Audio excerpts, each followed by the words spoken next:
അവിടുന്ന് നിന്നോടുകൂടിയുണ്ട്. നിയമാവർത്തന പുസ്തകം 31:8. കർത്താവിനാൽ ഏറ്റവും സ്നേഹിക്കപ്പെട്ടവരെ, 2 സുവർണ ഓർമ്മകളുമായി ഓഗസ്റ്റ് മാസം വന്നെത്തിയിരിക്കുകയാണ്.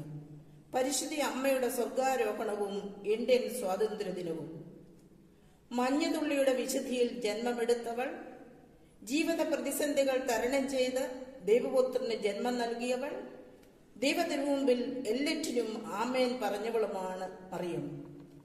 വിശുദ്ധ അന്നയുടെയും വിശുദ്ധ യോവാക്കിമിന്റെയും പ്രാർത്ഥനയുടെയും പുണ്യജീവിതത്തിന്റെയും ഫലമായി മറിയം ജനിച്ചു.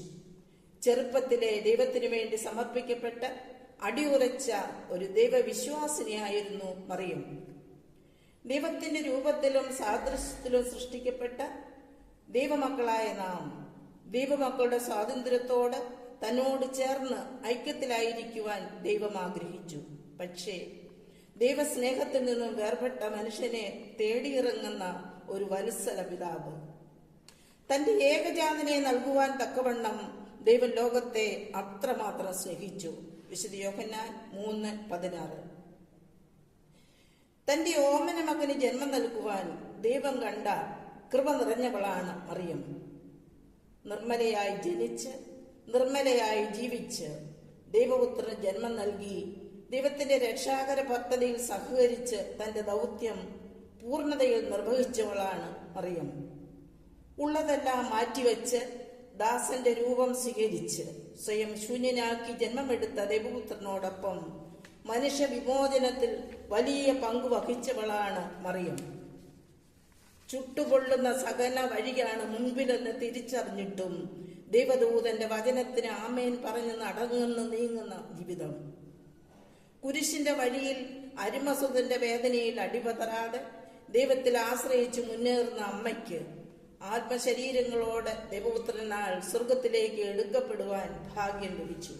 വിശുദ്ധ ഡെമൻഷീൻ പറയുക, ദൈവവചനത്തെ അനുസരിച്ചവളും പരിശുദ്ധ അരൂപിയാൽ നിറഞ്ഞവളും മരണമില്ലാത്തവന് ജന്മം നൽകിയ മറിയത്തിന്റെ ശരീരം അഴിയപ്പെടുവാൻ ദൈവം അനുവദിക്കില്ല.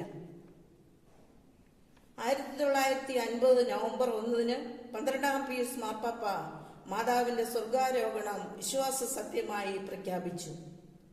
മാനവരാശിയുടെ നന്മയ്ക്ക് വേണ്ടി ദൈവം തയ്യാറാക്കിയ പദ്ധതിയോട് ദൈവഹിതപ്രകാരം ജീവിച്ച പരിശുദ്ധ അമ്മ, നോക്കത്ത ദൂരത്ത് കണ്ണുനട്ട് ജീവിക്കുന്ന പ്രതികൂല സാഹചര്യങ്ങളിലൂടെ കടന്നു നീങ്ങുന്ന നമ്മോട് പറയുന്ന 2 കാര്യങ്ങൾ.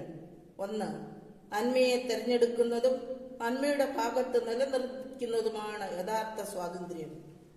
നശ്വരമായ ഈ ലോക ജീവിതത്തിനപ്പുറം അനശ്വരമായ ഒരു ജീവിതമുണ്ടെന്നും ഈ സ്വർഗാരോഹണ തിരുനാളിൽ പരിശുദ്ധ അമ്മ നമ്മോട് പറയുന്നത് മറ്റൊന്നുമല്ല, പാപത്തിൽ നിന്ന് മോചിതയായി രക്ഷാദൗത്യത്തിൽ പങ്കുചേർന്ന് സ്വർഗഭാഗ്യത്തിൽ എത്തിച്ചേരുക.